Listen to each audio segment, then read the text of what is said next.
Okay, so this is going to be my first real tutorial video, and I'm going to show you how to make a copper inlay similar to these two, both of which are in videos that I've already made, but I didn't really explain how I did anything. So basically what you're going to need is a Dremel and a bit similar to this that will carve a nice even channel through the wood. Now if you don't have a Dremel, you could use any type of hand tool that's used for carving. It'd just take a lot longer. The other thing you'll need is copper wire. Now for this one, you can see that I use just round copper wire, whereas what I'm using for this is flattened. I don't know if you can see that, but you're gonna have to take my word for it. It is flat this way. Now what I did to get that was I put it through what's called a universal bender, so basically between two wheels that just pressed it flat. Now you could use a hammer and just a heavy metal plate to achieve the same thing, but then again it would still take longer. Right? The other thing you're going to need is a pattern of some sort that you want to inlay. I chose a 4-leaf clover. Something that you're going to want to inlay the copper into. I chose this cutting board that I didn't really make properly. I didn't use waterproof glue or a food safe finish, so it's just going to be something to display now. Rather than just drawing your pattern on the wood, you might mess it up a few times. It's better to take it on a piece of paper, like so. You could even print it off, and the first thing you're going to do is get it aligned where you want it, and I think right about there is perfect. You're going to want to tape it down, probably with masking tape, something that's not going to damage the wood that you're using. Carbon paper, basically what it does is it takes whatever you press on this side and it transfers it over. So you're going to put that underneath of the pattern that you have, and then you're going to trace the pattern again.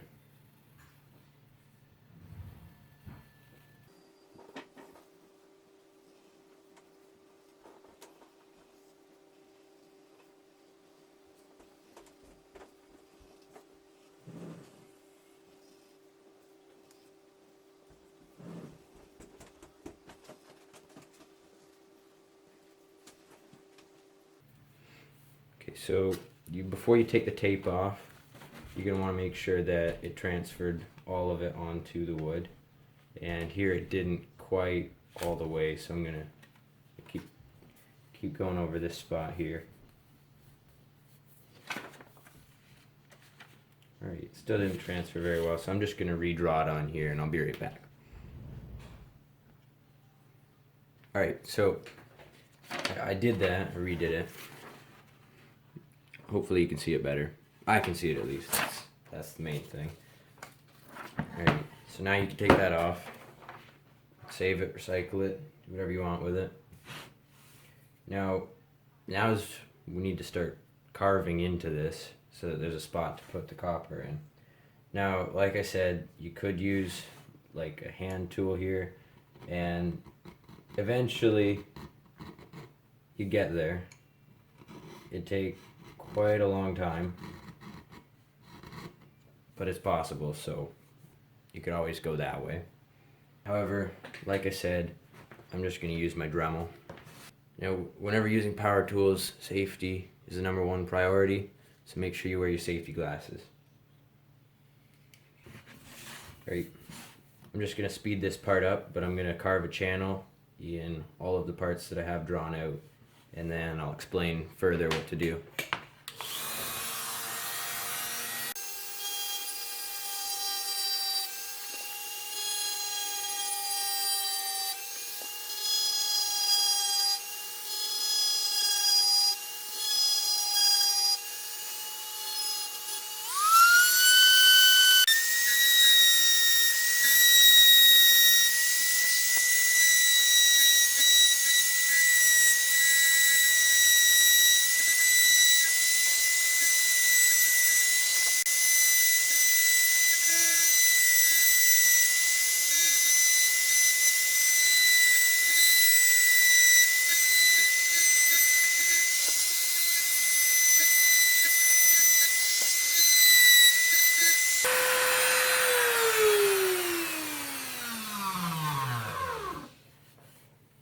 Okay, something I'd like to point out quick here is it's better to take lighter cuts in the beginning and then take your piece and then try to fit it in, rather than to take too big of a cut and then have a lot of space to fill.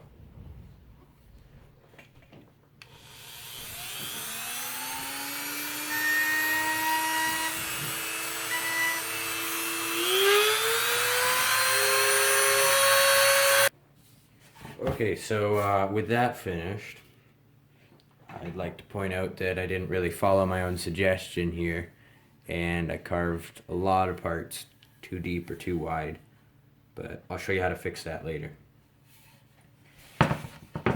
So now that you have that carved out, what you're going to want to do is take the copper wire and just pretty well just form it into the pieces that you're going to use.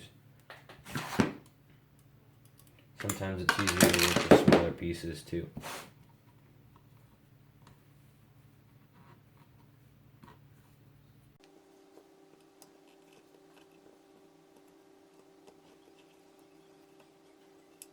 I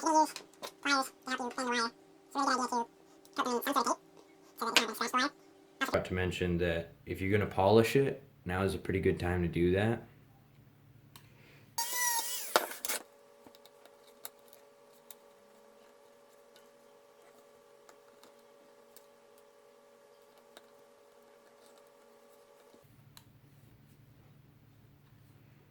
Okay, so once you get it to right here, which would be one intersection in there, you're just going to want to cut it right there, and there's that piece. Now I'm still going to have to make this bit a little bit deeper and probably trim that off just a bit more once I get other pieces in here. So I'll come back and I'll show you this once I get a little bit further through. Okay, so I think I've been working on this for about 40 minutes now. Another good idea thing that I do is I just keep the pattern that I used, and then I just lay the parts over top of it so that I know what parts I still have to make. So I still have to make this bit right here, and then this whole leaf with the center, and then I'll be able to glue them down. It's hard to get them completely flat inside of the channel here, so like you can see there that piece sticks up a bit. That's fine, because when we go to glue it, you just press it down in place with the glue, and then we take another piece of wood that we don't mind ruining, and then that goes over top, and then either you put a heavy weight over it or you clamp it down. Okay, now that I have all the pieces bent, I'm going to want to kind of do a dry fit, make sure that everything works together.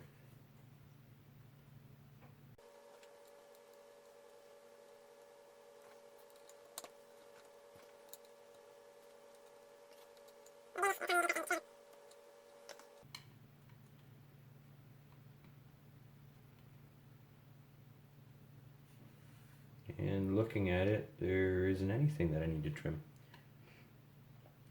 So the next step is to glue this down. Now for the other inlays, like this one, all I used was carpenter's glue, right? Like that. Now somebody suggested this to me, this like glue everything type glue, and I've used it for a few different things, and it doesn't hold worth a darn. I wouldn't suggest this to anybody.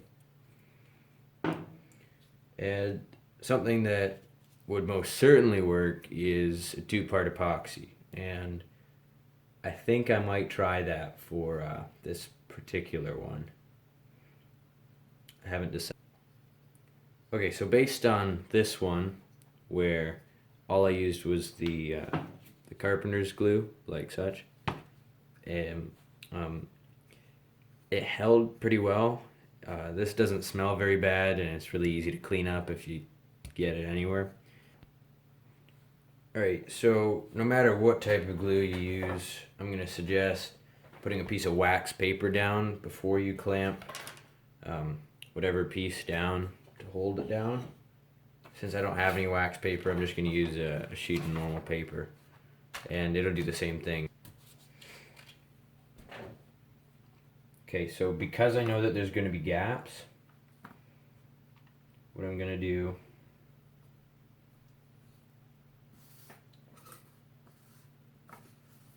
sorry about that, is I'm going to take a bit of sandpaper, fairly rough grit, I think it's something like 180 maybe, and I'm going to just scuff up the surface enough to kind of fill this channel with that sawdust.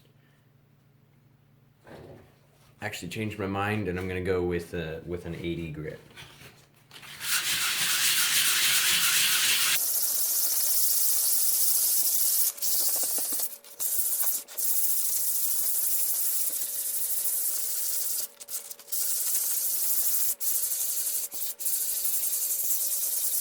I was going for something like that.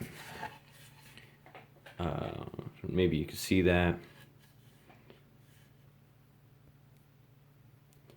Basically, just enough so that once I put the wire in there, it'll fill the gaps, and it shouldn't look as bad as having gaps. Now I could always do that later once I sand the wire flush with the wood. It's just easier to do it now. Since I'm using this glue, it's okay to just like glue down one part, clamp it, leave it, glue down another part, clamp it, leave it, and then so on until you're finished. And if this is the first time you're doing it, I would suggest to do it that way, just so that like you can get one piece down. If the next one it doesn't fit quite right, you can fix that piece, then glue them all down. Do it however you want. Just if you do it all at once, it's going to be a lot harder to get them all down, all flat before the glue starts to set, and then get them all to be flat. Because like if one piece is up here, one piece is up here, if you go to put pressure down on it, you might have this piece stick out this way, and it just won't turn out right. So I'm just going to do, say, this piece first, and then I'm going to clamp it. I'm going to leave it for a couple hours, then I'm going to come back and do the rest. So once I'm finished all of that and I have all of this glued in here, I'll come back with the video and show you how it looks. First I'll just show you how I do the first one. So just take a bit of glue. It's okay if it gets kind of messy, because before you go and finish this, you're going to have to sand a whole layer off anyways, just to get that flush. So it's okay if it's messy.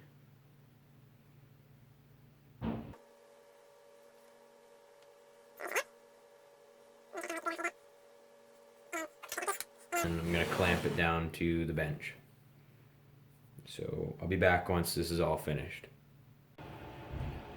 Okay, so I've taken the clamps off it, and some paper's still stuck there, as well as a little chunk of wood, because I forgot to put wax paper under there. So it's just barely above the surface of the wood there. So what we have to do is make that flush with the wood, and the only way to really do that is just take it off just little bits at a time, and I'm going to use sandpaper for that. I'm using a 40 grit sandpaper, and then I'm going to go up to an 80 once I get closer to the actual wood.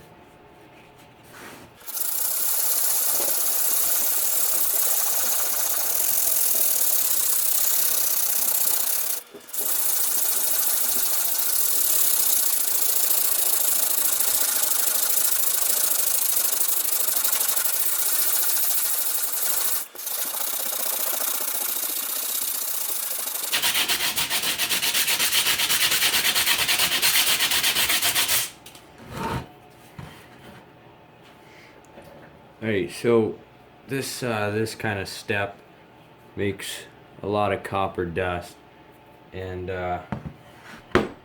good way to not get that everywhere is to just use a shop towel, something like this, and kind of wipe it up. It's not quite at the wood yet. This part's still a little bit high, so I'm going to keep going with that.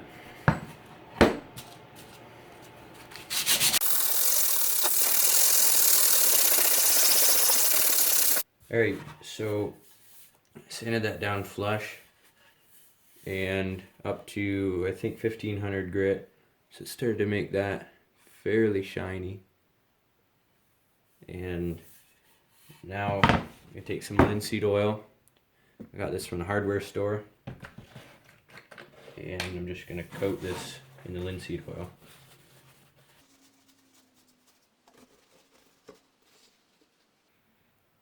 You might want to wear gloves for this if you're copying this. You're doing it the same.